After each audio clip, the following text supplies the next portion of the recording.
Family politics గడప దాటాయి. Kadapa Congress MP అభ్యర్థిగా షర్మిల విస్తృతంగా ప్రచారం చేస్తున్నారు. వైసీపీ టార్గెట్ గా విమర్శలు సంధిస్తున్నారు. ప్రధానంగా వివేక హత్య కేసును పదే పదే ప్రస్తావిస్తున్నారు. షర్మిల వ్యాఖ్యలకు ఘాటుగా స్పందించారు వైఎస్ఆర్ తెలంగాణ పార్టీ నేత కొండా రాఘవరెడ్డి.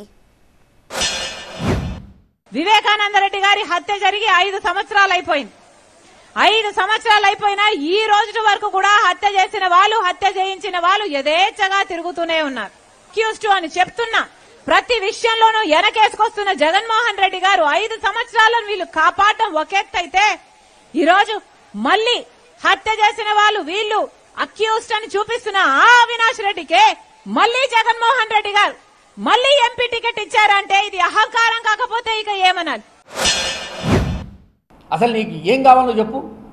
రాజ్యసభ మెంబర్ కావాలన్నా, ఆస్తులల్లో వాటా కావాలన్నా, నీకు ఒక అహంకారి నువ్వు. నీకు ఆశ ఎక్కువ, ఆశయం లేదు, ఓర్వలేనితనం ఎక్కువ.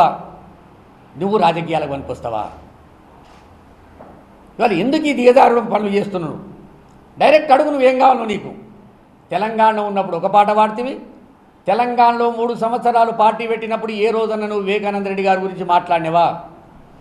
సాక్షిలో నాకు పార్ట్నర్షిప్ ఉందని మాట్లాడినవా? ఎందుకు ఆంధ్రకు రాగానే తక్తా పల్టాయించినావు? ఎవరిని మోసం చేయడానికి తక్తా పల్టాయించినావు? ఈ రోజు రాజశేఖర్ రెడ్డి బిడ్డ కడప ఎంపీ స్థానానికి కాంగ్రెస్ పార్టీ తరఫున పోటీ చేసింది అంటే ఎందుకు చేసింది?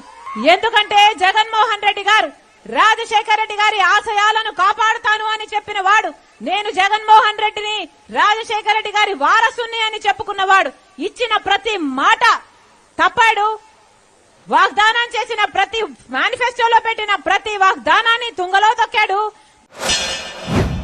ఇప్పటి నుంచి చెప్తా ఉన్నాం మేము, కడప జిల్లాలో ఎక్కడ నువ్వు తిరిగినా మురుసుపల్లి షర్మిలగా తిరుగు, మాకు అభ్యంతరం లేదు. వైఎస్ రాజశేఖర రెడ్డి గారి పేరు చెప్పి, వైఎస్ రాజశేఖర రెడ్డి గారిని ఎఫ్ఐఆర్లో పెట్టినటువంటి పార్టీలో ఉండి, వైఎస్ రాజశేఖర రెడ్డి గారి కుటుంబాన్ని రోడ్డుకుని ఇచ్చినటువంటి కాంగ్రెస్ పార్టీలో ఉండి, వైఎస్ రాజశేఖర రెడ్డి గారి కుటుంబాన్ని జైల్లో పెట్టినటువంటి పార్టీలో ఉండి, బిడ్డ మా రాజశేఖర్ అన్న పేరు తీస్తే తస్మా జాగ్రత్త. తమాషా అనుకుంటున్నావా? ఏం ఒల్లుడు నీది, ఏం మొరుగుడు నీది, ఏం వాగుడు నీది? ప్రజలకు అర్థమైతే లేదా?